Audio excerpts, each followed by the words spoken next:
Hello, and welcome to our channel, Marshstream, your public performance broadcast platform. Please make sure to like this video and subscribe to our channel. You can also donate to our tip jar and support the arts and artists of Marshstream by clicking the link below in the description. Check out our website, themarsh.org, for all upcoming live performances. Now, enjoy the show.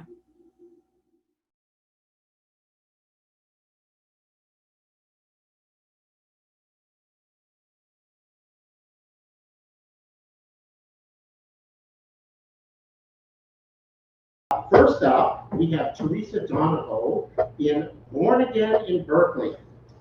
Theresa has a secret. In the Bay Area, where people are flinging open their closet doors, she's not sure she'll be accepted. Help Theresa come out as a Christian. And now, Theresa Donahoe.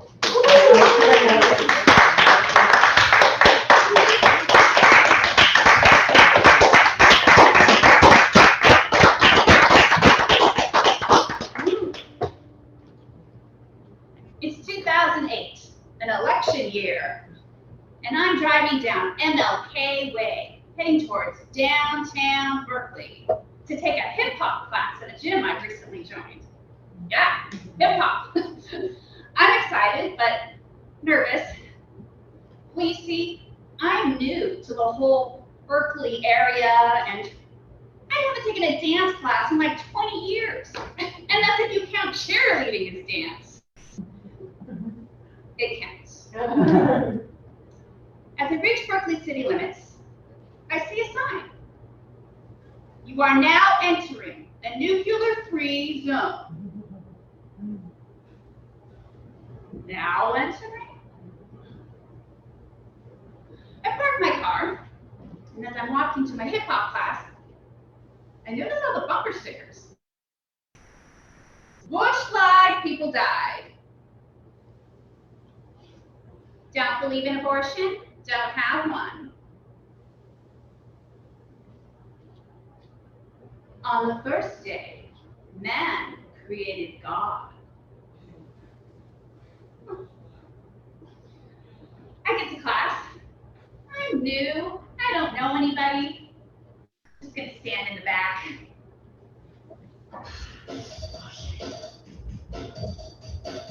Oh my God.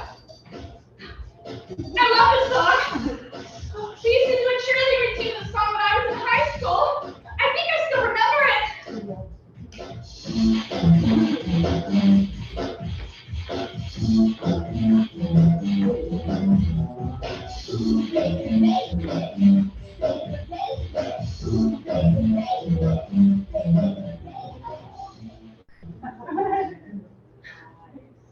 Yeah.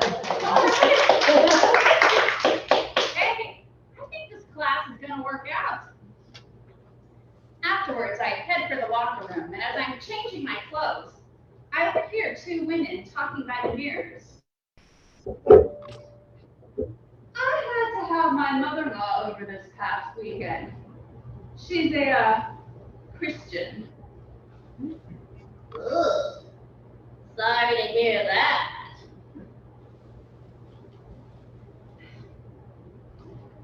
I feel my heart begin to race.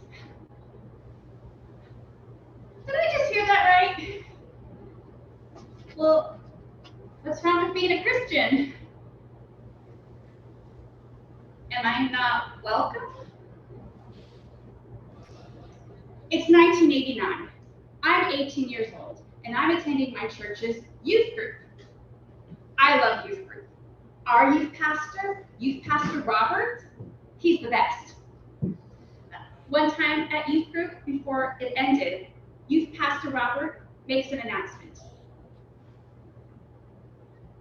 Before we go, if anyone here would like us to pray for you, please stand.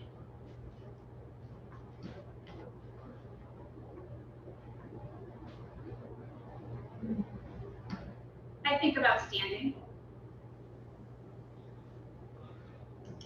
Well, you see, my parents are sort of going through a hard time right now, and my mother has been threatening divorce.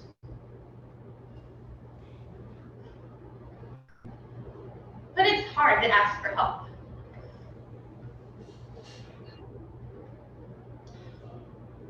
But then I see some of the other kids stand up, so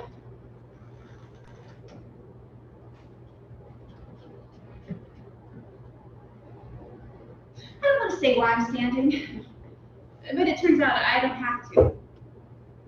The people next to me just put their hands on my shoulders and start praying.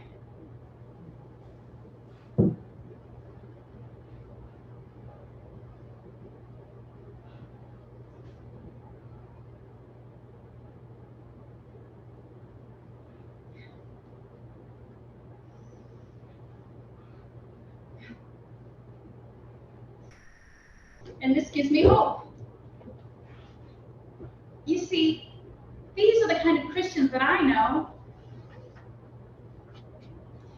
The following week, I go back to hip-hop class, and this time the instructor plays a song with pro-Obama lyrics in them.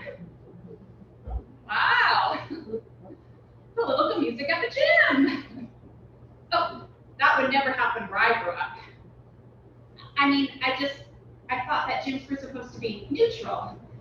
That way you don't alienate half your membership. And I guess Berkeley doesn't have that problem. Or they don't care. Oh, where am I from? I'm from far away. Way on the other side of the Caldecott Tunnel. I'm from the one zip code, one high school town of Martinez. Yeah, a mere 40 minutes away from Berkeley, but a whole other world. Martinez is a town where you can find a parking spot on a Saturday. Well, the little ladies, they gossip, but the meters stop running at 4. Martinez, it has its charms, but it's a lousy place for a struggling actress, so I headed west in search of more creative opportunities. And soon I landed a part-time job working at a film and TV casting office in San Francisco. I'm very excited about this job. I want to learn all there is about show business.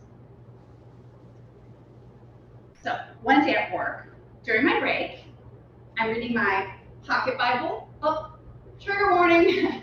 I use the Bible in this show.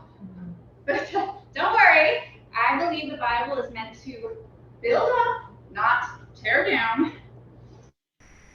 Viewer discretion is advised. So one day at work, I'm reading my pocket Bible.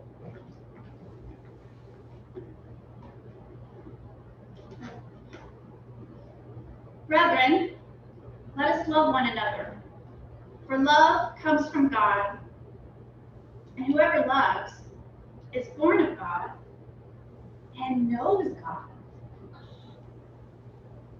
1 John 4:7.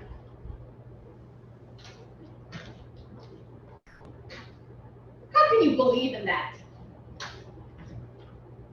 How can I? Oh. A fool shows his annoyance at once, but the prudent overlook an insult. Proverbs 12:16. Okay, look. I don't think my boss, Bo, is trying to be inappropriate. I do think he is sincerely asking, searching. Don't they make you feel guilty? Guilty? Oh, I get it now. Another recovering Catholic. I get it, I totally get it. Both of my parents suffer from this as well. My mother being raised Mexican Catholic, and my father Irish Catholic. So trust me, I know the symptoms. Okay, let's see. Prone to guilt feelings, an aversion to desk rulers, or any rules at all, fear of stained glass.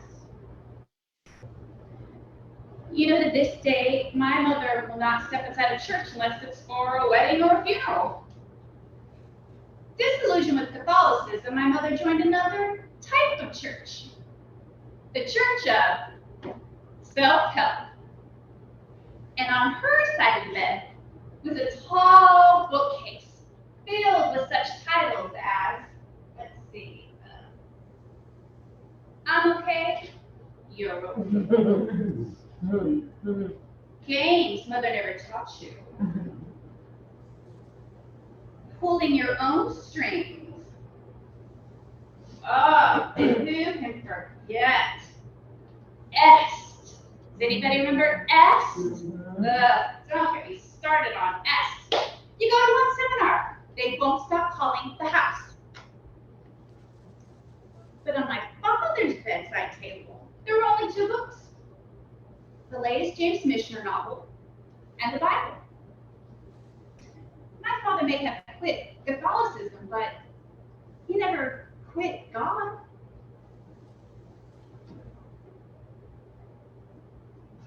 Nobody makes me feel guilty. Most of the time. My boss's resolve is strong, and he makes fun of me every chance he can get. Hey, Theresa, you know you want to come over to the dark side. Oh, Bo, you know you want to come to Jesus. Meanwhile, back at my openly liberal gym, I start to make friends with some of the people in my hip hop class. Mostly middle-aged white women. I haven't told anybody yet that I'm a Christian. I don't know if I want anybody to know. One day after class, a group of us decided to get a bite to eat, and one of the women is doing a crossword puzzle. 64 across is 5 letters. Alice with the Nobel Prize in Literature. Monroe. Of course. 33 down is 4 letters. Goddess of marriage. Oh, Hera, duh. Here's a weird one. 55 across is 3 letters. Long-running drama set in NYC. Oh, another one. SVU. SVU, Special Victims Unit. It's part of the Law and Order series on TV. It stars Mariska Hargitay, you know, Jane Mansfield's daughter. I love that show. SV. Oh yes, that's it. It's very good. I don't own a television, so I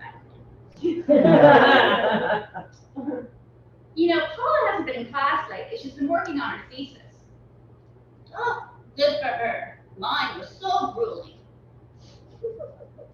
Thesis? She's almost there. She has her ABD. ABD? All their dissertation?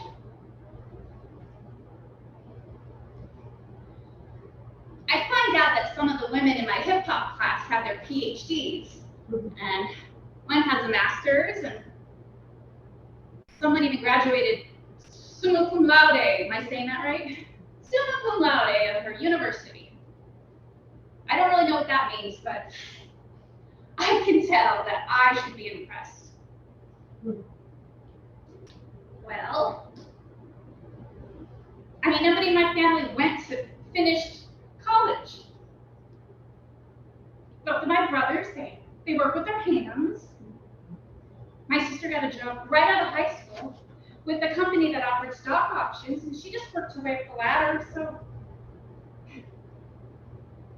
And neither one of my parents were encouraged to go to college, so. My father learned a trade, and for years worked the graveyard shift as a printer, commuting to the Berkeley Gazette Press of all places. And my mom, she just worked in an office somewhere, but we got by. I mean, shoot, we even had a 2-story house with a swimming pool.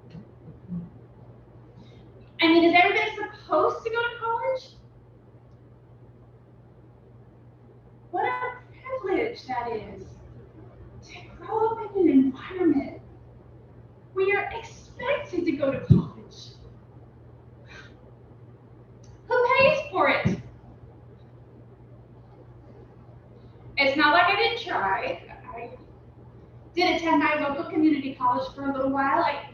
I think I have enough credits for my AA.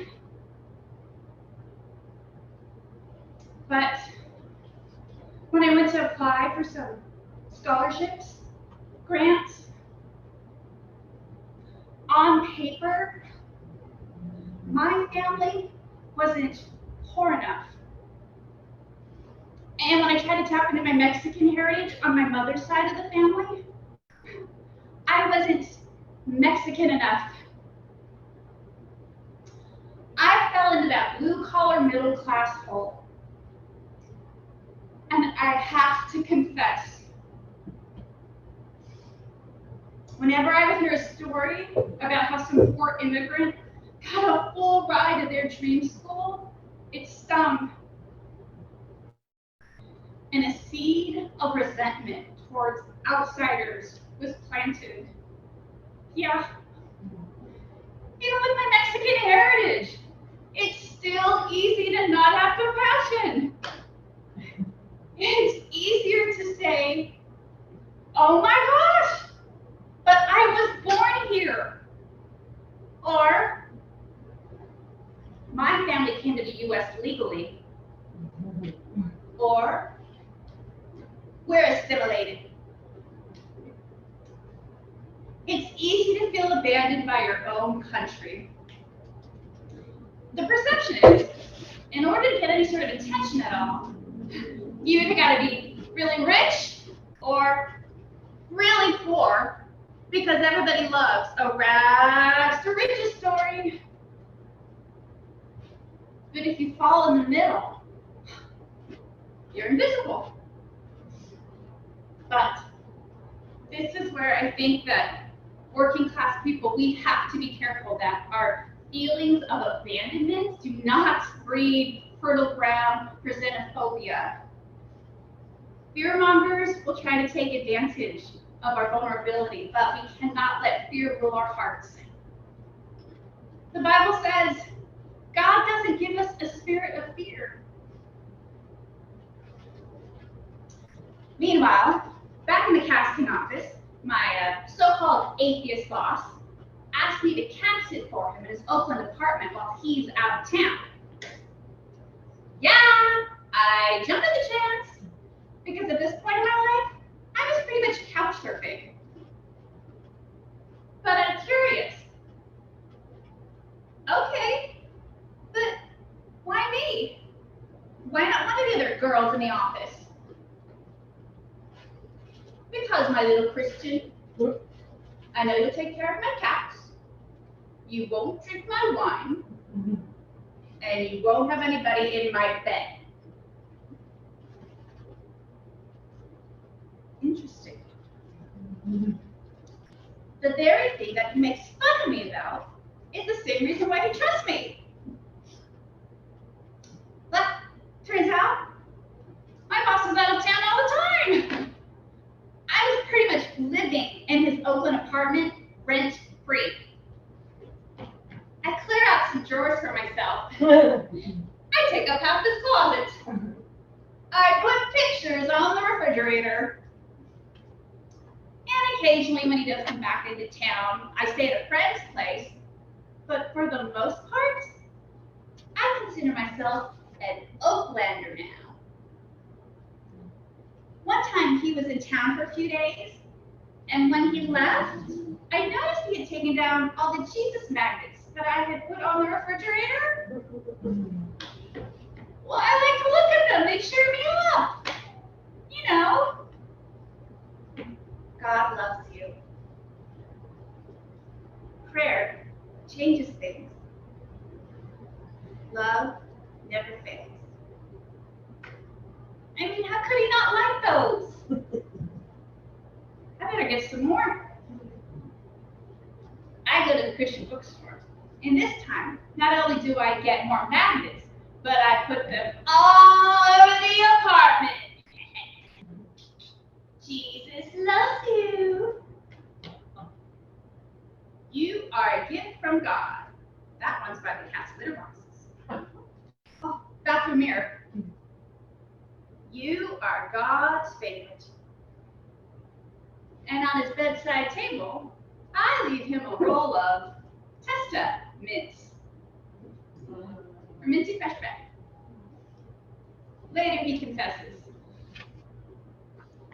Okay, that was a good one. One time I noticed he didn't take down the Jesus magnets that I had left by the cat's litter boxes. And when I asked him, well, why did you take those down? He just said, well, it's up to the cats to decide what faith they want to believe in.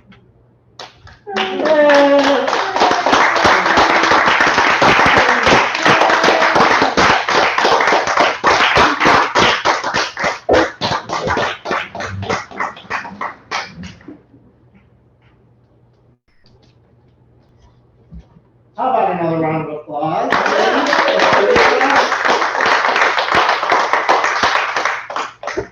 Okay. Our second performer this evening is Lauren Mayer in I'm Not Old, I'm Vintage. Betty Davis and many others famously said, old age ain't no place for sissies, and it's especially difficult for women. In addition to all the physical indignities, we also have to see men with much younger partners on screen and in real life, while popular culture celebrates youth, all those 30 under 30 lists, and makes us feel invisible. But it can also be hilariously inspiring, and Lauren laughs at the ups and downs of aging in this show, including stories of accomplished older women, original comedy songs, and personal anecdotes guaranteed to embarrass her grown kids. And now, please welcome Laura Mayer.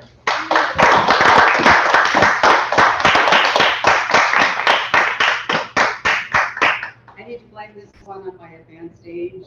Alexa and I decided to have me try a different show, and I neglected to send Arnie a new intro for it. So this show today is called Dear Internet Troll.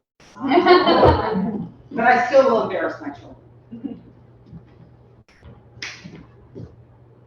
According to The Atlantic, it is no discredit to Walt Whitman that he wrote Leaves of Grass, only that he didn't burn it afterwards. Variety's review of 2001: A Space Odyssey concluded it lacked dramatic structure and the ending was confusing. One of the numerous publishers who rejected J.K. Rowling's manuscript about a boy wizard explained that the boarding school setting was so exclusive it would turn people off. Besides, it was way too long to be commercially viable. And the results of Fred Astaire's first screen test: can't act, slightly bald, dances a little. As any creative artist knows, if you put your work out into the public, you will get criticized, and not always kindly or constructively. I've been a comedic singer-songwriter for over 40 years. So if you're doing the math, just assume I started when I was 2. So over the course of my career, I've had my fair share of rejections and bad reviews. So I thought I'd seen everything until I started posting on social media. Every week I post a song about current events from the perspective of a feminist, a progressive, and an opinionated Jewish mother. And I know that last part's redundant. Something I started during the 2012 presidential election, when I thought political discourse had hit an all-time low and it would never be that divisive again. Cue Earnshot. At the time, I was so upset, I thought I needed an alternative to yelling at the TV news. So I wrote a funny song about it. It's a scary time to be a Jewish mother. Posted it online, joked that it was the first of a series of weekly songs, and people said, okay, when's the next one coming? And I was hooked, and I've been doing it ever ever since. I will write about specific current events, politics, or maybe just the philosophical roots of my core values.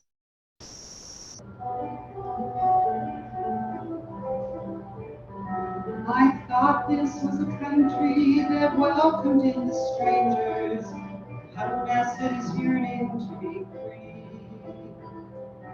Certain politicians have been screaming about dangers, have no basis in reality.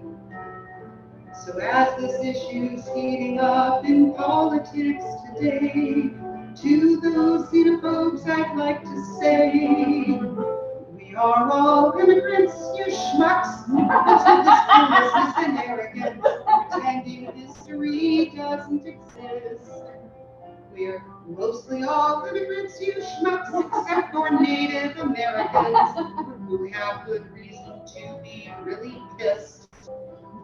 Stop insulting our neighbors like uneducated cucks, because we are mostly all immigrants, you schmucks. Immigrants have come here in search of better lives, or escaping wars and horrors they've been through. And as was clearly proven by a couple of Trump's wives, immigrants do jobs the rest of us won't do. Too soon. Trump's xenophobic speeches had most thinking people squirming. Maybe it sounded better in the original German. We are all immigrants, you schmucks, despite the way Ann Coulter raves. Could she at least lower her voice? We are mostly all immigrants, you schmucks, except for Native Americans and descendants of slaves whose ancestors didn't exactly come here by choice.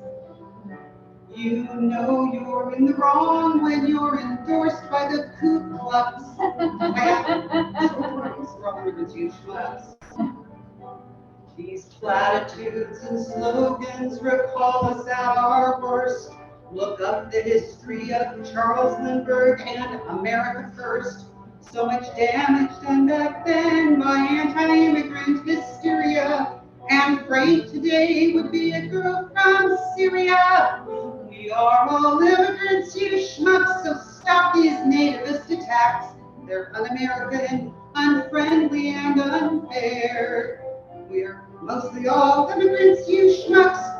Most of them pay a lot more tax than a certain blowhard, orange-faced millionaire.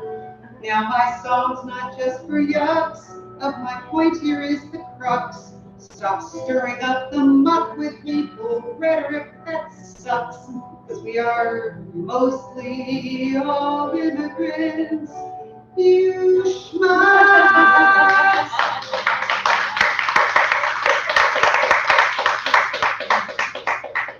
Well, it turns out I wasn't the only one who felt that way. I started getting more views, more followers, and a lot of comments. Although not everybody agreed with my actual viewpoint. See, I grew up in Irvine, in Orange County, which used to be known as the red state in the middle of California. And it certainly was when I was growing up. There were even fewer Democrats than Jews there. There weren't any of us either. So my high school friends are fairly conservative and would post comments like, great song, although you're wrong on every single detail. Or, you have no idea how supply-side economics actually works. But I like the costume. Of course, if I tackle the controversial subject of gun control, I'd get a few more negative comments, but they mostly left me alone when I was writing songs about things like progressive taxation or the difference between caucuses and primaries. I did one of those. Also, remember when Megyn Kelly announced that Santa, like Jesus, was white? Well, I mean, face it, you do a song every week. Sometimes you're scraping the barrel until 2016.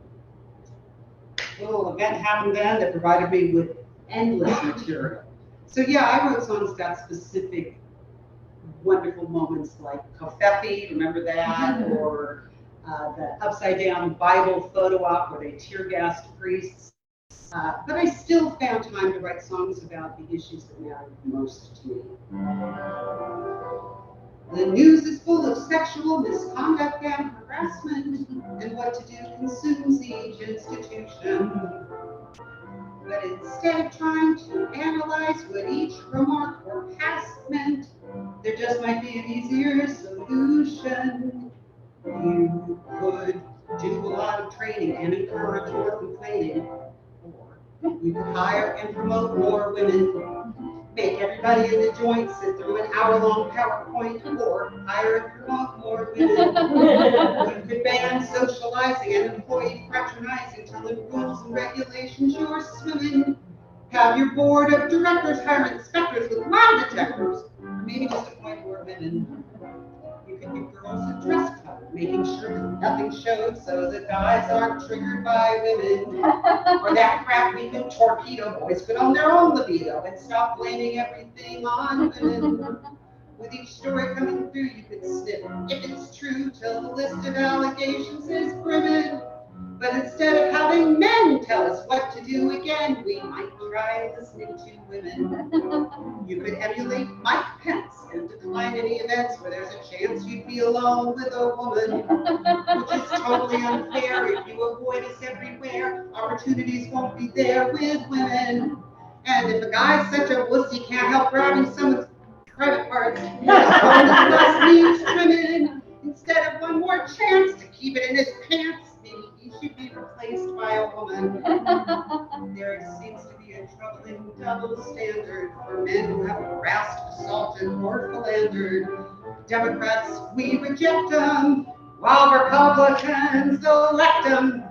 You can make a lot of noise about boys being boys, or realize that just lies in misdirection. You could sputter and squat, it's just not a rooftop. That worked in the 2016 election. How many times before have we thought we won this war? Then no, our hope kept dimming. But now change is coming fast because things are moving fast and we're finally believing women. Because the best antidote is to hire and promote and elect and vote for more women.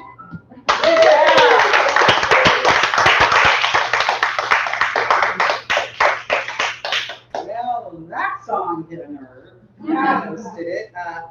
I never realized what viral truly meant until a friend of mine called me to tell me that her daughter had sent her the song. The daughter had gotten it from her college roommate, who had gotten it from her mother, who had gotten it from a sorority sister, whose daughter had seen it on a blog, et cetera, et cetera. And by the time it got to my friend's daughter, she looked at the video and said, "Oh my God, I know her. She drove my middle school carpool." It was so gratifying to me to see how many people all over the country and even in other countries, all ages, all genders, really connected with the song. It got over 3 million views, which was, I'm no threat to Taylor Swift, but it really made me feel like I put something out that people connected with. And on a much shallower note, it was gratifying because when I first started doing these weekly songs, my younger son was 16 at the time. And he warned me not to get my hopes up because, as he put it, you know, Mom, anything over 100 views is viral for old people. Isn't it fun to prove your kids wrong? Of course, the flip side to social media visibility is that not all the attention is positive. I had never negative comments before, but all of a sudden, because the song had gone so viral, I was getting hateful comments criticizing my looks, my opinions, my singing, my nose, of course, very misogynist and sexist given the subject matter, but also threatening, even violent, detailing the painful ends I deserved to meet. I've never been called the C word so many times, or spelled so many different ways. I've never had so many views before, and no, it was awful. And it was terrifying at first until I read more closely and realized the only thing to which these folks posed a serious threat was the English language. So I decided to take my own spin on those wise words of Michelle Obama. When they go low, I write songs about them.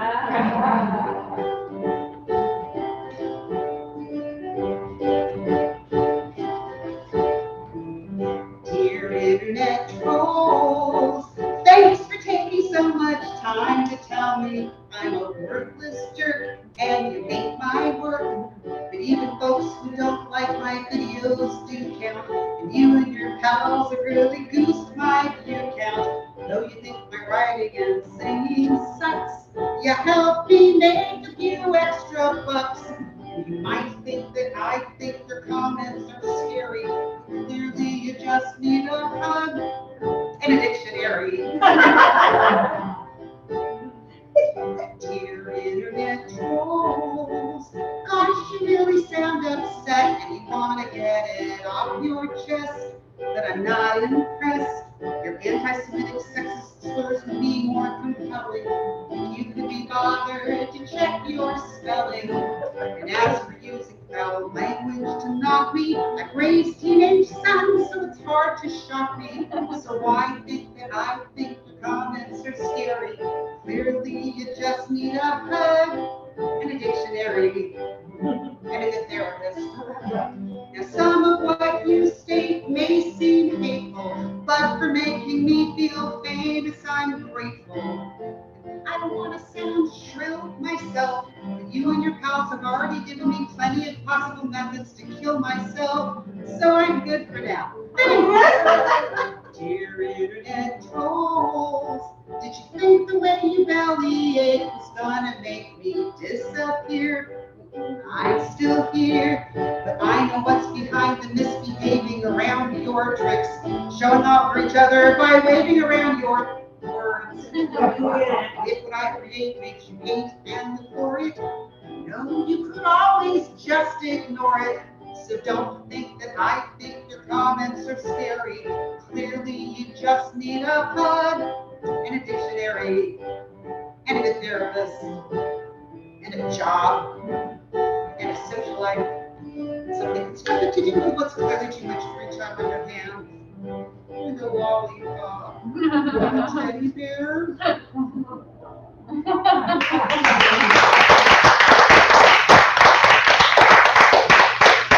Oh, God bless my trolls. It's always a puzzle to see what songs bring them out in force. I mean, sure, I kind of expected if I tackle those controversial subjects like reproductive choice or gun control. One time I decided to go for a 2-for-1. I wrote a song called If My Uterus Were a Gun. They wouldn't regulate it. They didn't like that one, but one that brought out the most I've had in recent months was one I did about Jen Psaki, the new press secretary. Wasn't partisan. I didn't say anything about anything other than kind of fangirling about her because I just think she's really cool. I like her demeanor. I like her chunky jewelry. She has this pet expression, I'll circle back to you, which is kind of old-fashioned. You would think from the reactions that I got to this song that I would slam her predecessors, which I was tempted to do. I mean, Sean Spicer, Kaylee McEnany, it's tempting, but I didn't. They hated that song. So who knows? I never know what will bring them out. Of course, things are different now. I had a lot of people tell me they were worried that I would run out of material after the 2020 election. But the news has continued to be crazy, so as long as you want them, I'll keep writing my songs and putting them out there, as long as the trolls and current events keep providing lots of material.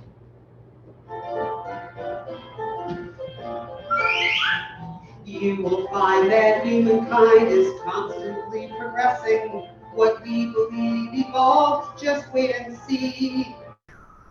But some won't use outdated views as change they try repressing. That never works, and then those jerks will be on the wrong side of history. Why it's so resistory to any kind of open-minded thought? Cause what used to be okay ain't kosher, no sir, not today. Life moves forward like it or not. For example, folks used to moan about the telephone and that horrid horseless carriage. And once a lady was indecent without her girdle. Remember all the crap folks said would happen if we had gay marriage. Well, it turns out no one tried to wed their turtle. That was on the wrong side of history. Now it seems a mystery why folks fear wife and wife or hubby and hubby. And now giving rights to trans kids makes right-wing nut jobs flip their lids the way they did about that Teletubby, the one without a verse. Before you pick a side to stick to, do a little research.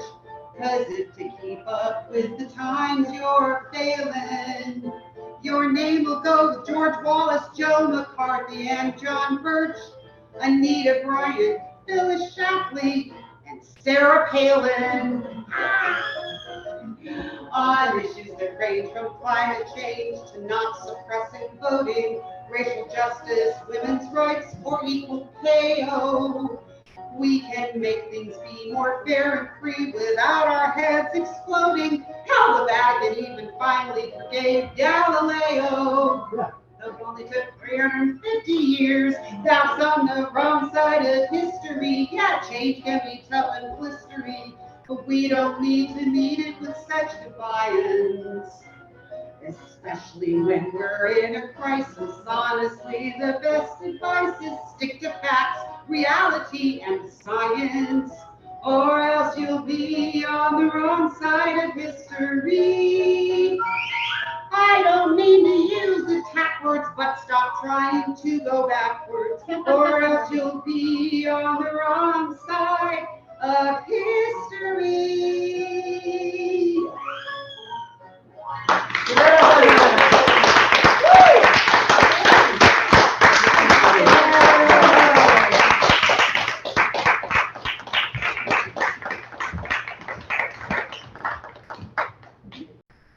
Learn there.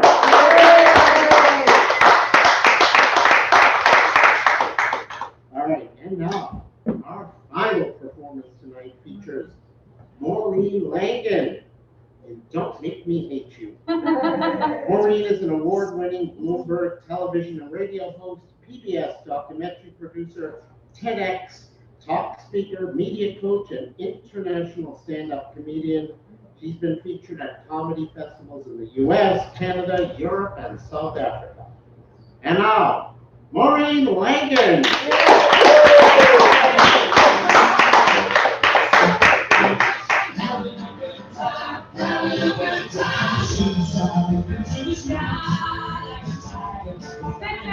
Sit down, everyone. Please, how are you? I actually think my one daughter garbage man here as well. I love it here very much. So I'm gonna, total breaking of the fourth wall here. I'm doing an hour show in Wisconsin at the end of the month. So I'm playing around with some new bits, some also old ones. They may come out of nowhere because I'm very I'm everything is new to me the next piece, but I'm adding new things. So you'll be like, where'd that come from? Deal with it. So still there. So weren't those other performers fantastic? And what I love is that they coming from such different perspectives and yet it's the same thing. It's really the same thing. It's just beautiful. Thank you, Lynn. It was really deep with everything funny. All right, here's the thing. But as a performer, you can't. We are so politically correct now. You can't say anything. It's very inhibiting. I was at a show on Cape Cod in Massachusetts, and I simply said, I asked the audience how much weight do I have to gain to go to a Trump rally? Because I was a person. They didn't like, and I said, try to defend him. You can't. People won't allow it. I did. I really tried to defend him. People say, he doesn't read. I said, that's not true. He loves Lord of the Lies and asks little women to catch her in the pussy. He loves the classics, and they hate me. So, what you have to understand is I don't want to hate people. They make me hate. I'm all about love. It's what you do that causes me to hate. I'm the victim. Because you feel like, wow, this daffodil just hit the stage. I know, totally. But I'll give you an example. I was in New York, I flew here last week. The woman on the plane behind me, she stands up while I'm trapped over Iowa, and she starts spritzing cinnamon. She's spritzing cinnamon. I go, lady, what are you doing? She says, well, it's natural. I said, well, so is my vagina, but I'll shove it in your face. I didn't want to hate her. She made me hate her. Do you see how that works? I was a victim. I was victimized. I had a car accident recently. Please don't worry. Young kid stoned out of his mind, on his cell phone, music blaring, bounds into the back of my car. He gets out of his car with a man bun, you know, the little twat knot, and he comes up to me, and he's like, dude, I don't know what happened, dude. And he's calling me a dude. I'm like, oh, what happened? Did your mother forgot her birth control in 1997? That's what happened, dude. See, I didn't want to hate him. He made me. You see what happens? You see what happens? You see what happens? And some people say, yeah. Oh, some people say, yeah. Some people say, you know, I am not joking. My neighbor's daughter just finished college. She comes up to me. She's like, oh, hey, Maureen, I'm now working for ARC. I got a job working for ARC. Do you know what ARC is? I said, yes, it's the Association of Target Citizens. We don't call it that anymore. Well, I didn't name the friggin' organization. Do you see what happened? How about the NAACP? Yeah, the Association of Colored People. We don't do that anymore. Change your fucking acronym. Leave me out of the nightmare. Do you see what I'm saying? Okay, so you get trapped. You really do. A lot of these people. Some people are nice. They're just daft. They mean no harm. They mean no harm at all. I have to call the Bureau of Vital Statistics in Maryland. And I said to the man on the other end of the line, I said, sir, I need a copy of the death certificate. And he said, is it for you? So I'm a planner. Yeah, I plan. On Wednesday. I'm a planner. But I did go look at a burial plot. That's a little creepy. I just did it. And you know, the tour director of the dead is taking me around. And she shows me this plot. And she's like, this is $60,000. Like it's a freaking mortgage. This is $60,000. And I said, oh my God. She says, well, it has a view of the Pacific. I said, but I'll be dead. And even if I get resurrected, I've donated my arms. I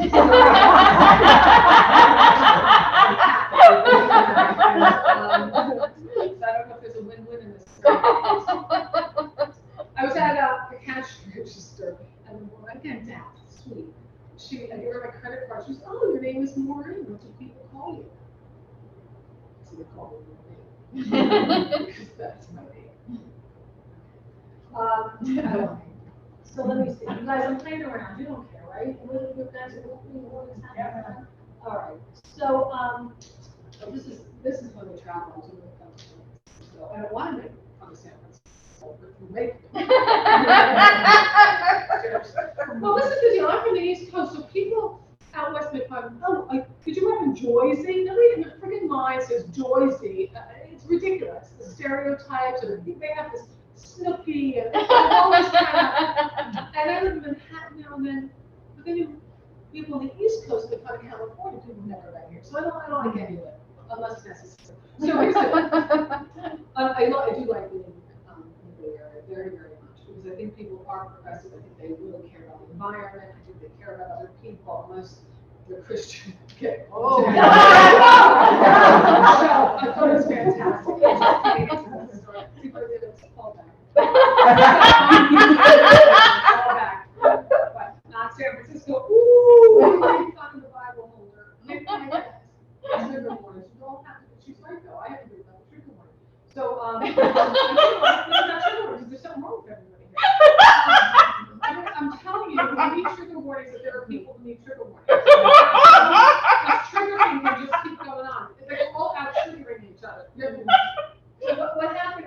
So I love people. They're healthy. My friend, she made me a veggie burger, lucky me. And she says to me, you know, Maureen, it's beans, it's corn, it needs a little something else. I go, it needs meat. That's what that means. Or goose, or moose, or grouse, or eel, or elk. Just freaking put some spam. Put something in there. It's called the Impossible Burger. It's absolutely impossible. So people care about the environment. I like that. I do like that. They will, if they find a turtle with a tumor on the side of the road, they'll be down the side of the right? We can't run out of highway. We gotta go through San Francisco. I found it out. Maybe someone doesn't want to go to something like so that people can drive and get somewhere. There was an earthquake 100 million years ago, so now I have to. This is an aside. This is not going to be the actual Wisconsin at all.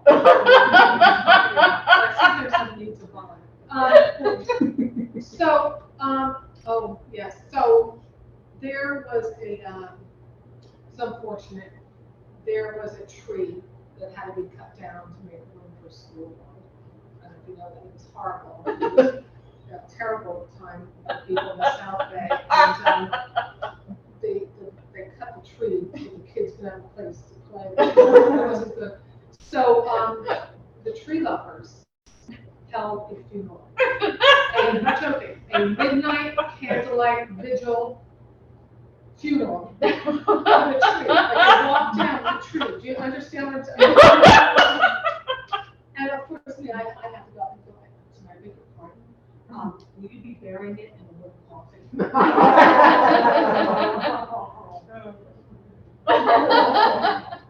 Maybe under another tree? How weird would that be? The irony of burying the tree under a tree. Maybe with a view of the Pacific. That's crazy.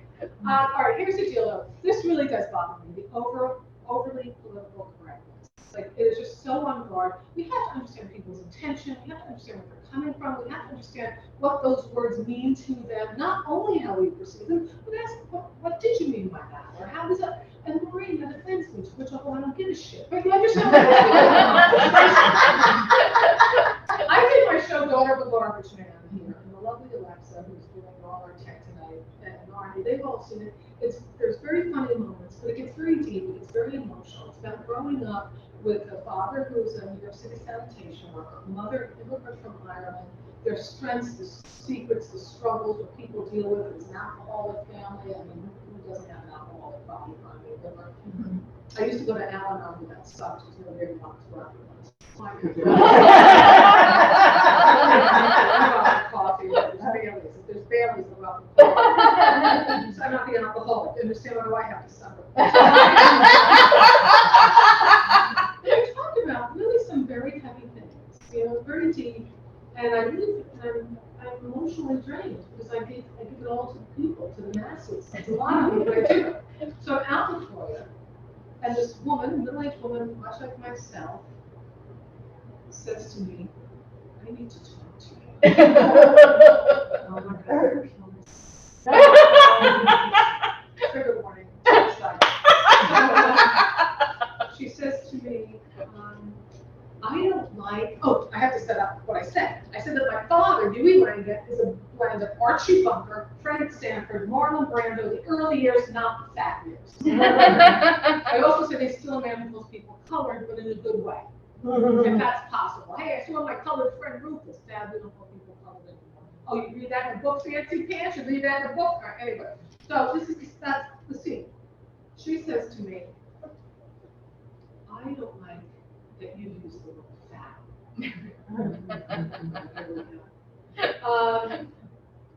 Instead of the beatings and the emotional torture, nothing. No impact on you whatsoever. Nothing. Compassionate one. So she says, well, I don't like that you use the word fat because I used to have an eating disorder. I'm like, well, who didn't super get mine? And my therapist says I need to confront things that trigger me. I said, and you picked me, you picked me. 40 years you've been binging and purging on your own. Nothing to do with me. Now all of a sudden it's my fault your father didn't love you. It's my fault. Let me tell you something, binger puker. Let me tell you something. Maybe if you were a little more likable, things would have turned out differently. Did you ever think about personal responsibility? And then she says to me, well, I just don't think you're hearing me. I'm hearing you. I'm hearing you. I don't want to hear you. I'm hearing you. You need to confront things that trigger you. So my advice is that you confront cookies, cupcakes, and crumb buns. That would be my advice. And if you don't, I still don't. She was insistent. I still don't like that you use the word fat. I go, okay, let's have a do-over. My father, Dewey Langan, is a blend of Archie Bunker, Fred Sanford, and Marlon Brando. The chubby, chunky, heavy, portly, paunchy, beefy, meaty years. But then again, meaty is a subtext. I mean, beefy is a subtext of meaty, and maybe she's a geek, and I need to trigger warning. All I'm saying is, leave me any freaking nightmares, or don't make me hate you. Are you getting how this works? Because I was all about love. It was so crazy. That's what people like. Really, she didn't have a good therapist. I don't know if she was a good therapist. The other thing that's a little bit too Everybody's cool, everybody's a they. Some people are theys, there's he, she's, theys. I get confused. I need a little time to catch up. I admit it, but I'm open. Don't hurt kids, be who you are, leave me alone. And those are I don't care. I just want people to be happy. I hate when adults say things that hurt children, when they're anti-gay or anti-trans. Those children hear that, and that I hate. But all I'm saying is, I don't know a lot about that world. Give me time to catch up. That's all I'm saying. I said to a woman, so I was on the plane, the woman next to me, she's talking about her daughter, Nicole. Nicole lives in Chicago. Nicole is wonderful. Nicole is transgender. She's so happy living in Chicago, and she has her own apartment, and she works at a gallery, and she has so many good things. And one night, it was very late at night, and they were turning the corner, and it was they, we just added another character. I only know about Nicole. She said, well, no, they. I go, no, I know you said it, but who are they? Because there was just Nicole, who's she with now? But she is that. It's okay, but then who's that? She's not, it's just she is that. Because she can be they, or they can be a she. I said, but what about if it's a he? Well, he could be part of the they, but he wasn't there, so it's just she is a they. I felt it was in a riddle. Do you understand what I was in a riddle. And I want to know, and I want to be respectful, but I was trapped. I don't know how to get out of that. I don't know what's happening. And I go, well, is he a they? Well, he can be a they if he wants to be a they, but he can just be a he. Well, what if he and she are together? Well, then they're a they. Did you ever watch Abbott Costello, Who's on First? I'm still working on that, but there's something in it. Does that seem disrespectful? I don't think it seems disrespectful if you're a straight woman trying to absorb all of this. And it's a new language to you. You'll probably think it's disrespectful. Because my friend is trans, and see, I almost said he, because I haven't seen her since she transitioned, so I only know her visually. See, I just did it again. I only know him. No, I did say it. Did you see what the fuck is going on? That's what I'm talking about. I'm doing my best. This is what I mean. I care. So, he is now a she. To which he will say, no, Maureen, I was never a he. I was always a she on the inside. Okay, can you just play along now? So I accidentally called him she. And I called him. And she flipped out at me and said I'm disrespectful and I need to learn the pronouns. And I said, I've known about this transition for a month. You've had 40 years to get used to it. Give me a little time. So now I'm doing a comedy gig. And people get on board. I get it. We're all different places. I got the punchline. The woman in the center row, she's pregnant and she's not drinking. But they're celebrating. And I said, oh my goodness, you're having a boy or a girl? Bad question. I made a big mistake. It was like when my mother gave my niece apple juice instead of orange juice when she was 2, and she said, you really made a big mistake. So I said, oh, well, she said, I don't know how to answer that. Currently, she's presenting as female in the world. Is that not too ahead of the game? Is that jumping the shark? Is that what they call that? I don't know what jumping the shark meant, but it sounds like you're getting ahead of it. I don't know. So I said, well, does it have a vagina? Because if it has a vagina, I'll just go with girlfriend. Just play along. So she said, well, how do I know once she's born, her insides will match her outsides? And then I got it. Then I was on, I got it. I said, you're absolutely right. I get you. Because my insides don't match my outsides. On the inside, I'm 20 years younger, a lot hotter. I house in the Hamptons and lovers. On the outside, it's fine. I'm a middle-aged woman. They're in their 80s with large grandkids who love me. It's just not as much as I had hoped for. I related. I thought I came a long way with that. So, here's a hard topic, you guys, because we're living at this scary time to just stay a long word. And that's why we're talking about it. Because I think a lot of people need time to catch up. I do. Am I wrong on this, or is everybody feeling caught up? Yep. So because in my family, we have these and she's, we don't have a they, and then we have my brother who is always me. Right there, that's me. I don't know how much more time I have, but I wanted to do a little bit more bits. These are all a little scattered, but they're all going to come together. It's going to be a little bit hard. So, the whole other bit I do about being raised to do the right thing by the Irish mother. My father's a sanitation worker. You know, you do the right thing, work hard, life will reward you. It's bullshit, life is rewarding reality stars. So I go on a little journey on that.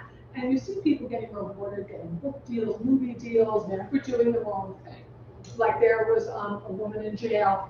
I saw her on the Oprah. She was in jail because she killed her husband. I don't know her name. Let's call her Killer. Killer killed her husband because he was battering her. He had it coming. She got a prison sentence as she deserved. What else did she get?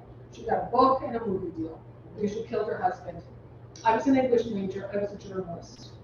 I know how to conjugate verbs. I know how to diagram sentences. I know the proper use of semicolons. Semicolons. Separate independent clauses. Noun, verb, object. Noun, verb, object. Two sentences so closely linked together, almost sharing one thought, but not quite. They can stand alone, they're fine alone, they're not codependent and choose to come together. I want you, you want me, hell yeah, let's do this. A semicolon is true love. But I can't get a book and a movie deal because I never killed anyone. It's my own fault because I'm the idiot who was married to a man who respected me. Married for love, stayed with the health insurance. Anyway, we know my father's an alcoholic. Do you know how many daughters and alcoholics marry abusers and batterers? About 98%. Not me. I couldn't even get that right. I was married to the good guy, the nice guy. Can I help you? What can I do? What can I do? What can I do? What can I do? What can I do? Get off of me. You know what you can do? You can hit me. So I can shoot you. That's what you can do. I can see the headlines now. Maureen shoots her husband. She gets I just got to bridge this into the next. I see. I took it up. It doesn't matter. Trigger warning. I said dog. So sick of trigger warning. You're going to take responsibility for your freaking selves. We're going to be all right. Okay? That's why you got Trader Joe's. It's emotional eating. That's why we have that. So you get rewarded. Okay, I was raised to do the right thing. But the truth is, it doesn't matter how old or ugly a man is, as long as he is wealthy or famous, he will get sex the way he does. Just the way it is. Just the way it is. And as long as they got power and money, pick a politician, pick anyone. I'm going to go back in time to a former governor of New York State. It doesn't matter what Cuomo was before that. Who cares? It happens all over the country. There was a governor who was with a call girl. I don't care that he was with a call girl, but he was the moral police for you. He gets caught, steps down in shame, humiliates his wife and his 3 young daughters. Does he go to jail? He got rewarded with his own talk show on CNN. Meanwhile, a call girl got a weekly column in the New York Post. I was an English major and a journalist. I bring that up yet. She got the column. Eventually, she lost the column because the day comes when you have to go off your knees and write something. Best thing that happened to her, she became a local celebrity. And she get interviewed. And when she did, she wanted to be called an escort for her days with the governor. Not a call girl, an escort. I said, okay, I'll play. If Stephen Hawking, God rest his soul, was still alive, and I helped him in his wheelchair across the street, I have escorted him. I have an escort. If you do what she did for a living, you're not an escort. You are a manhood manipulating, phallus finagling pecker pleaser. That's what you are. That's what you are. I could say do something. I thought that sounded too harsh. For different audiences, if I was a gay audience, whatever. So this phallus finagler got $4,000 an hour to do the work. You know that? She got $4 grand for that. This makes me so angry because that could have been me. But I was never $4,000 an hour hot. In high school, I was cute enough to split a 6-pack of Budweiser with you in the back seat, and maybe I would touch you over your jeans. Maybe. Maybe, because I have an Irish Catholic mother. Skin on skin contact, that's a sin. Through the clothes, that's a loophole. My mother was always on my shoulders, the oldest girl, 6 in an Irish Catholic family. I don't want you to make it in the phallus. Not to make it a phallus. The neighbors will know it'll be in the paper. They'll say, there's Maureen Langan. She's a phallus finagler. And finagling needs to touch it. Finagling, the phallus needs to the touching of the phallus. And the phallus touching needs the phallus sucking. Did you know what phallus touching and phallus sucking did you guys? Did you? We need to book and movie deals. I type and write English journalism. She did this. I had the right hand motion, the wrong direction. I was so close, yet so far. It's too late for me. It is. But if I can save just one girl the price of a college education, it's work. Do I have time for one more? Do I have to wrap this up? I don't see lights. I don't work. Go on, Mike. One more. Two, okay, 3, 4. 1.5. So you guys, thank you for indulging because I'm riffing and figuring it out. This is how I create. So I do have a friend, so when I'm at that age, post period, for death. And some of my friends, want to be cougars. I don't want to be a cougar. My friend Carol's is dating a 30-year-old makes me feel so young. Okay, but makes you look so old. I'm trying to look and feel young. I would have dated Larry King. I feel really hot next to Larry King. And to get the dead guy. Because didn't Larry King look like he died before he died? Larry King died from the 4 decades ago. I'm like, no, last Thursday. But I have a friend, she's like, Maureen, I'm just so depressed during this pandemic. I'm just sick of it. I can't bear to watch a Hallmark channel where a woman finds her husband and they live happily ever after. I'm like, well, then watch Lifetime, where a woman kills her and gets a book and movie deal. So there is a Carolines on Broadway. I hate ages, but it doesn't matter. So here's a there's a Caroline at the comedy club, Carolines on Broadway. She calls me up. She says, Maureen, I'm having a private event. There's 5 women on the bill. I would like you to be one of them. I said, golly gee, yes. So I didn't say that. But she said, but there's one caveat. You have to talk about menopause. And again, in comedy, talk about whatever you want. It's just not what I'm talking about. I'm talking about menopause and look. And I said to her, yeah, sorry, Caroline, it's just not my thing. I don't have symptoms. She says, it pays $5,000. Oh my God, just I'm sweating profusely. So I gotta go get the makeup at the MAC counter at Bloomingdale's, and when I get there, the Sean Cole Julie thing looks at me and gasps. She's like, oh, well, they have sprays for your irritated skin. I'm like, that's not what's irritating. She said, but look, you have mature skin, like it's mature. As if it's contagious. And it is, she'll catch it in 20 years. You have to go way over there to the mature skin counter. Way over there. Don't even look at the tampons. Keep going. Go past your prime.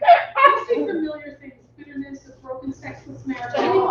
Keep on going until you see dementia, depression, twilight, adult depends, dignity diapers.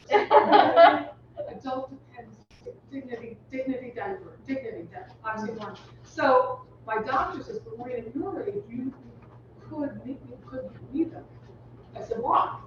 She said, because at your age, you could get sudden bladder leakage. And I said, when? And she said, suddenly. So it took me now, I don't know when I wear boots. So I try to protect myself by wearing boots. All I know is I'm getting Botox. I'm going to get so much Botox. So this way, when I pee on myself, no one will notice because they'll be focusing on my freaky frozen face. Thank you for indulging me. Yeah. Thank you so much.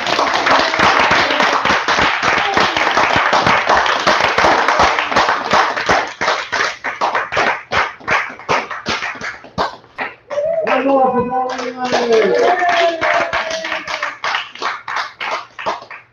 All right, now for the bonus time. Oh, there's bonuses? Oh, yeah. Oh, are there cookies? You're part of it. Oh, No, you're on the stage. I know exactly. Oh, see, you're a comedian. I didn't see that. Standing or we did? No, chairs. There's one out here. Alexa, you're the best.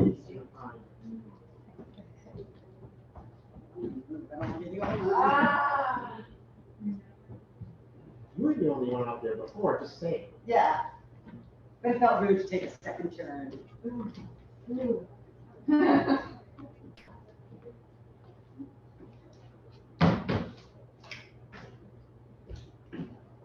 Yay. How about some applause for all 3 performers?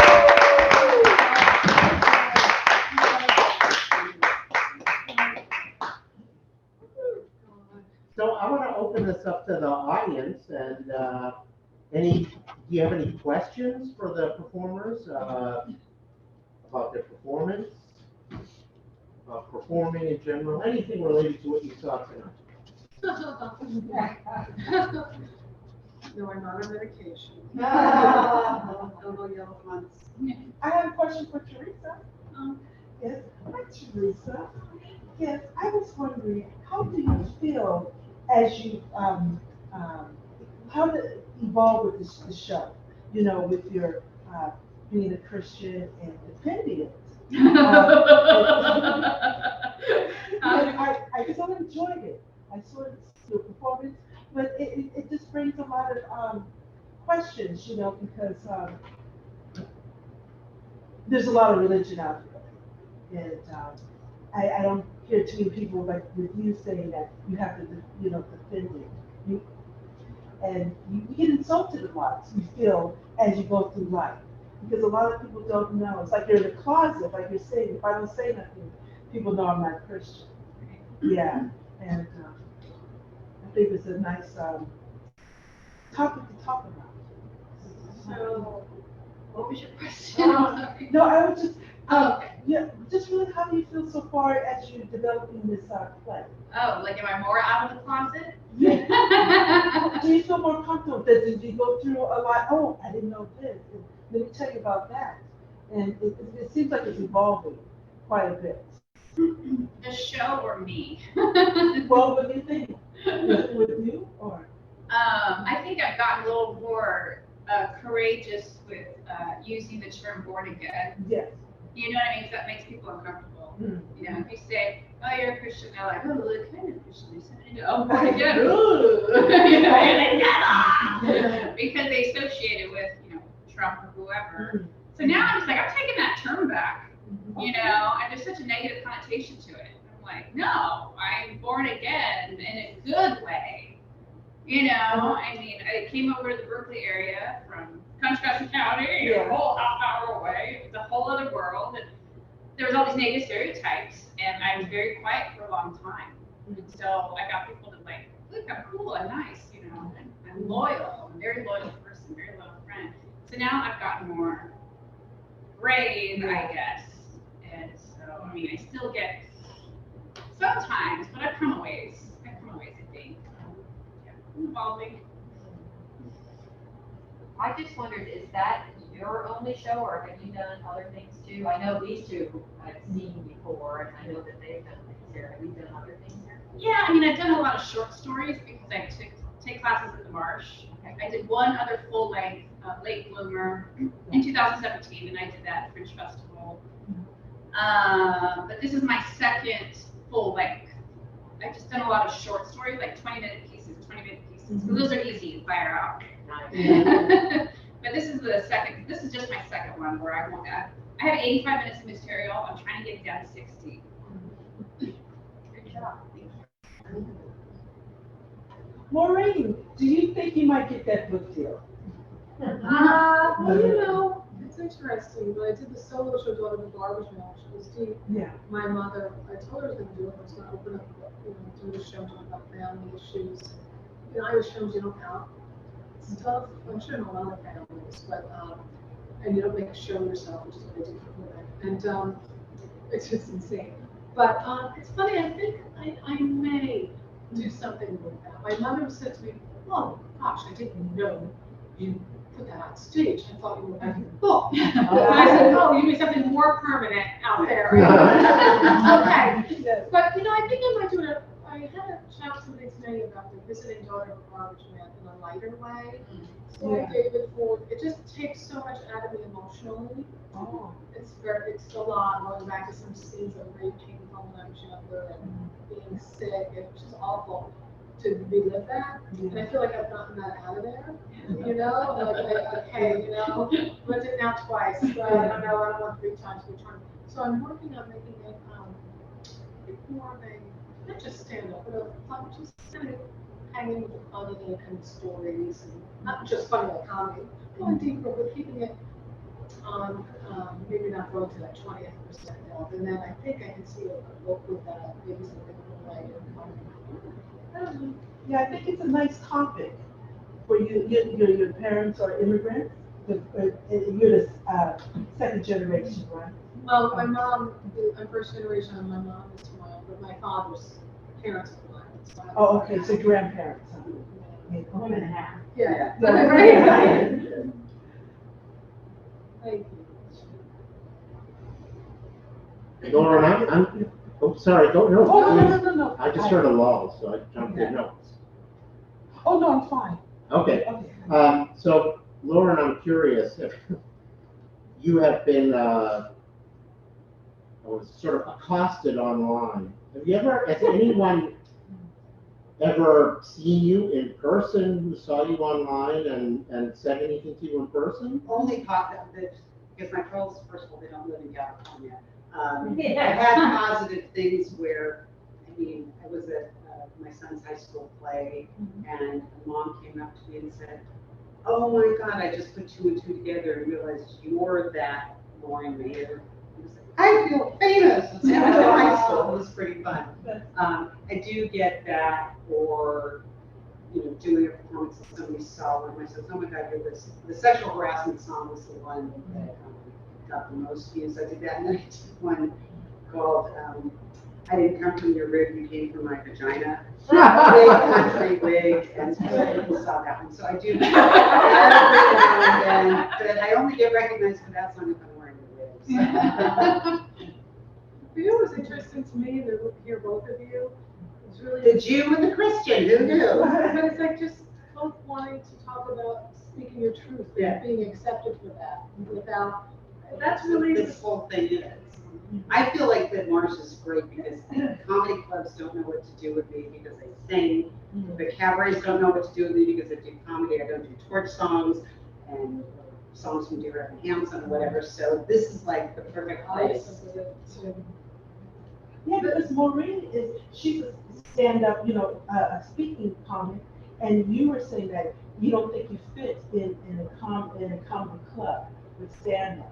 Well, I've done it. I think things are changing. I think cabaret should be just great. not really. I do a cabaret with my husband, who's a singer, but cabarets want the Great American Songbook and an occasional funny song. Also, you kill New York City. Oh my God, I've been to so many cabarets.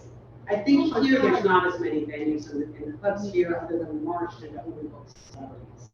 Oh, I would love to. I do a cabaret with my husband called Yes Dear. It's songs about marriage, and I've written a lot of them. So there is comedy in it, but the conventional cabaret is music with a little patter, as opposed to what I like to do. I think you're great. Oh, thank you. God, that means a lot coming from you. Yeah. It's amazing to have 3 women on stage. Yeah. Right. But the I thing think- that I noticed about women is that everybody's super comfortable, and you don't get that a lot, and you don't get that a lot with the performance here. And I noticed that maybe because, as Maureen was saying, no, I think it's because you're all speaking your truth and what you want, and I just find a comfort level in that each one of you come out and seems very professional, very comfortable, and very endearing to want to hear more of your story. And I'm really still intrigued by the dance class over in Berkeley. I said to my friend, stop. Well, what happened to Berkeley? Because I'm still into the dance class there. So it was all very endearing that you're also comfortable in speaking your truth, and that was what attracted me to each one of you. And I was thinking, oh, she's great, oh, she's great, oh, she's great. But it was, I think, that you're speaking from the gut and from the heart. So for me, that is healing. And I love that it's not a reality competition where you have to go one of the softly eyed. One of the things I wanted to ask, I used to be a journalist, so I have it's my nature to go, I wanted to have, so, what do you think the biggest misconception is, though, that people have? About Christians? Yeah, what about you as a Christian? What do they think? Well, the media, right? We bomb abortion clinics. We hate gay people. Well, there are a lot. You've got a But lot. there's not as many as you think. That's the thing. There's They're a the lot. ones who get the They're the ones that attention. get the attention. If it bleeds, it leads. And nice people don't get. That's right. We don't make the news. And so there's more of us, but then the media is so embarrassing. It's just like, oh my God, not like that, When I lived in New York, my roommate was a born again Christian, and she said, I thought you can't live with a Jew. And she's like, That's my truth. Your truth is she was the best roommate. The same reason your boss liked you as a Yeah, he was an atheist, and we like totally bantered, and you know, and we loved each other. My imagine it's like our neighbors, good friends of the family, Muslim, and after 9/11, they said have a retreat post 9/11. So, you know, those deeds of the worst among the group Right. becomes symbolic of the entire. Absolutely. So I imagine be around I these see sorts an analogy like that. Absolutely. So if there's anyone that's ever the Christian, they're always just they're a like on TV. People who are supposed to be people Christians on TV shows or movies, we always are the idiots. I mean, we are just we're the worst, you know. And I'm like, oh. You know, it's just within the last few years that I've seen Christians being represented like not crazy, not extremists. I've seen that a couple times. I'm like, oh my God, they made us look normal. Therefore, you know? So, Wow. It's interesting too, just to see the different side of it, talking about people assuming we're so open. You know, people be so open, but really to that people, you know, being at a gym class. You know? right. Anyway, But the thing about it, Theresa, that there's such negativity that you feel that's pretty strong with being born again. And, you know, because your characters are saying, oh my God, and you have to, like you say, stay in the closet. Do you think that you can take this to your community to talk about the negative aspect? Do you think your community will listen to that? Who's my community? Well, you know, the church and Oh. yeah, that's, you know, like, hey, they say things negative about us, and sort of like a reaching out to them, or Yeah, I mean, I think there's an audience there for yeah, sure. for that, yeah. Yeah, no, definitely. I haven't toured the churches, but Yeah. I'm open. that's your thing. I'm That's church. open to it. There's a really cool church in Manhattan that I go to when I feel like it, because my mother was married at pagan, I guess sometimes, but not always. There's a church, Riverside Church, which is a very famous cathedral. I live near there. Yeah, and I just pop in. It's a real social justice church. Yeah. What is this? What do I mean? It's not. I don't know what to call it. Okay, this is nice. You know, it's like. Growing up Catholic, there's no question and answer period. I don't know if the Corinthians are like Philippians. I have no idea. But when I go to Riverside Church, there's messages. The highest people come in. There's songs. There's speakers. There's theologians at the. And then at the end of it, what can you do to help your neighbor? Who can sign up to be a pen pal with an immigrant? Who can work the soup kitchen? Like, and you know, what would Jesus do, kind of thing? Whether you're religious, not religious, what I was saying to Theresa backstage, whatever you do to lose someone else, right? You can't do that. So anyway, I just think it's cool to hear people's experiences. That's really I'll follow you to your community. Maybe one more question or comment from the audience, and I have a question. yeah, please. What is your process? How do you choose what to say, and do you have to sit down every day and like tell yourself, okay, I'm going to write for? You know. Exactly. Each of us is something particular. I'd love to hear from everybody. Just, I know that's a huge question, but how do you come up with your material? 10 words or less. Yeah. For me, I read the newspaper. It's a sickness, but it's also I really need it. It does help me not get freaked out about scary things. I had a breakthrough COVID case, and I actually wrote a song about it, and it made me not feel so miserable. So, well, at least I got a song out of it. So my process is starting Monday. I put my songs out for Friday. Starting Monday, start reading the news, start looking at the satiric websites, and go, oh, that's a good one. And then by Wednesday or Thursday, I panic and I don't have anything, and I scrape the barrel and come up with something. So what satirical websites do you like? Wonkette.com is very snarky. It's really funny, very liberal. Somebody, Wonkette, Wonkette. Yeah, that's fun. You know, just, you know, I read the newspaper. And then to string the stuff together, I just, why did I write this? make fun of my kids when I can, because I went through all that if I could use them for materials. That's my process. I just, different things, but with stand-up, it's, I just get a thought and I write it down. I just get a thought and write it down.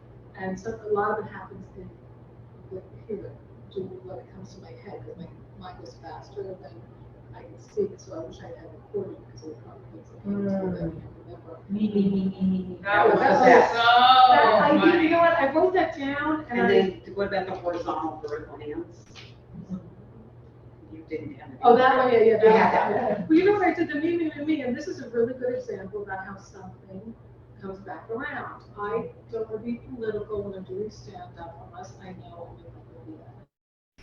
Small gay audience where they're like, go, whatever, you know. So I'm mindful of wearing that because I don't want somebody to think you when I said that, how much weight do I have to get? So they said, fuck him, he's my president. Well, don't let the door be open. So anyway, but it's awful because I don't want to break an energy. I want to connect. I just can't. It's too much for me doing stand-up around. But like that me is I said, you know, people are doing their pronouns now, and I respect that. And you see the she and the Trump, it's me. So that's a good line, but not with him. And then I thought about my very self-absorbed brother. That could be a good one. But I don't remember exactly how I set it up. Well, figure that out. Can I just jump in and ask Maureen, do you carry like a notebook or something around with you You so know, that my phone, I have joke vibes, and I just talk into it. Or, as soon as it comes into your head, you just Yeah. pull out your Voice phone? memo on the phone is the best. I'll be driving and stop. Yeah, then I look it up. Well, that cracks me up. Then I go, that sucks. What is the life of that? I have my glasses of wine, and then I write that. I love to write, so I started a blog maybe 10 years ago. When I started feeling like I had an opinion or something to say when I was pushing 40. I'm like, oh, I kind of know things now. So I started a blog about 10 years ago, and then I started taking classes here, and I had already written all these short stories for my blog, so it was great. So I just brought my stories to class. I already had an idea from all these years of writing short stories, autobiographical stories, because I don't know how to write fiction. And then started taking classes with David Ford, and he would just say, let's pull that apart. So I already had a collection of stories, which was like, this is so great. So for me, it was like I was getting prepped, like 10 years before I started taking classes, not 10 years, maybe 5 years before. I started taking classes here. I had all this material already. And I didn't even know I was going to do that. I was just writing for fun. You know? Very cool. Yeah. And so, anyways, Dave would say, "Well, else do you have? Okay, that's good. We'll use that." You know, but I was able to come in with ideas already that I had been writing for a while. I just love to write. You know, I wake up in the morning, I go on a walk, and all these thoughts start coming to my head. Yes. And then I'm like, okay, I gotta get back to my notes.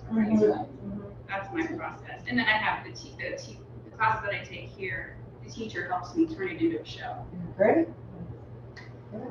If I could say, Theresa, with your writing, you said you love to write. When did you feel that you have to stop and put it on stage? Because you say sometimes you write too much, or is it hard to not, two different brains, a performer and you're a writer, or? Well, you know, I mean, like the classes here, at least with David, he says you could bring anything. You could bring a tiny little bit or a lot. Yeah. I just write. I write till I get stuck. Okay. That's all. You know what I mean? Yeah. So who knows when that is? But you know, I can't. I shouldn't. They usually don't talk for more than 15 minutes. It's like, okay, stop. You know, we have to work on this. That's too much. Yeah. I just write till I get stuck, and I'm like, okay, spin me in the right direction or in a direction. I know I always have the beginning of something. I love beginnings. You know, but yeah, I usually get stuck. You write every day? Not right now because I'm in performance mode. I switch over. Well, I write every night. I write in my blog every night, but it's not. I just say this is what happened today, but it's not, necessarily stories. But I do blog every night. I'll blog tonight when I get it. Are all your performances about your religion? Do you do? Oh, yeah. I was writing something else, Confessions of a White Mexican, when my teacher funning around when I brought up, for like a second, I brought up about being a Christian, and I got emotional, and anyway. I never talk about it. Oh, But Yeah. that's very interesting. I was like, oh, nobody should know. Like, I said, you really want to go there? I will go there. It's a good advertisement for the classes. I was like, you really want to go? I said, you have to make sure that people like me. Speaking of advertising, before we go, can we go down the road there and let us know how we can find more information out about each of you and what you're performing and where? Lauren? If you want to follow my weekly videos, it's on YouTube under Psychos.com. It's easy to call me. My website's laurenmayer.com, and my big project right now is I have my pandemic project because I can't bake sourdough. I wrote a musical with another older woman writer about the actress Maureen Dressler. We have a stage production coming up in December, so if you go to livinglargemusical.com, there's information to be at the Trove stage in December, and I will be on New Year's Eve with Ryan Copeland.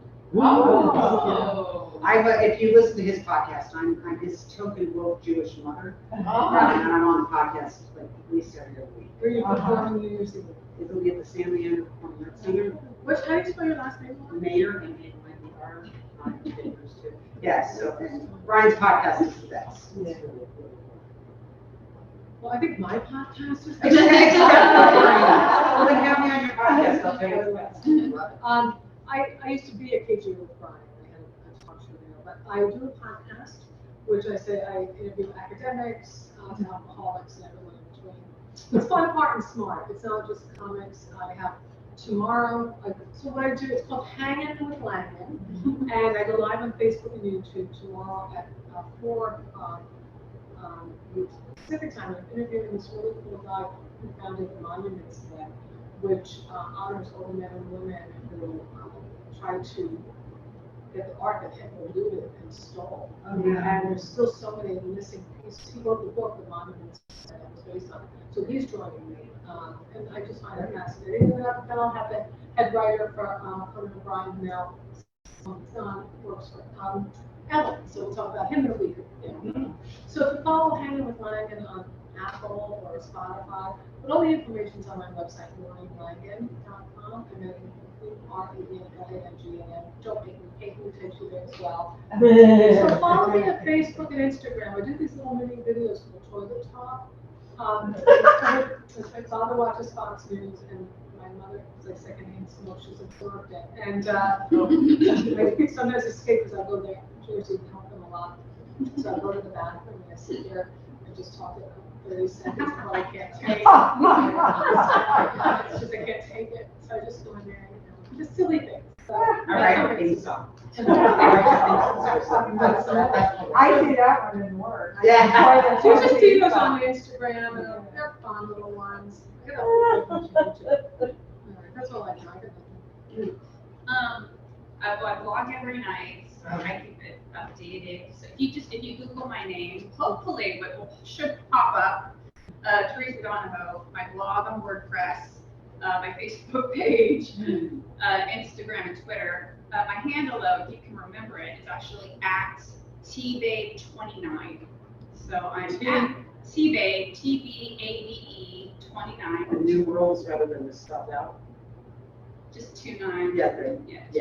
So at tbabe, the number's 29, and that's for my Twitter, my Instagram, and my WordPress. How do you spell Donahoe? Donahoe.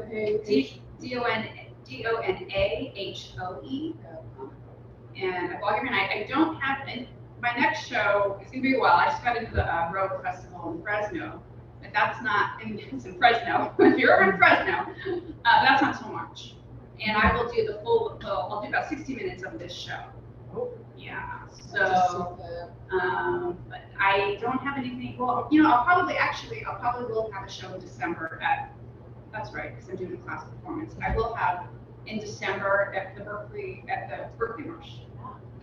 So I might do this. I've got 4. This is in 4 stages. What you're seeing is part 1. I'm most likely either going to do part 3 or part 4 of this show in December at the Berkeley.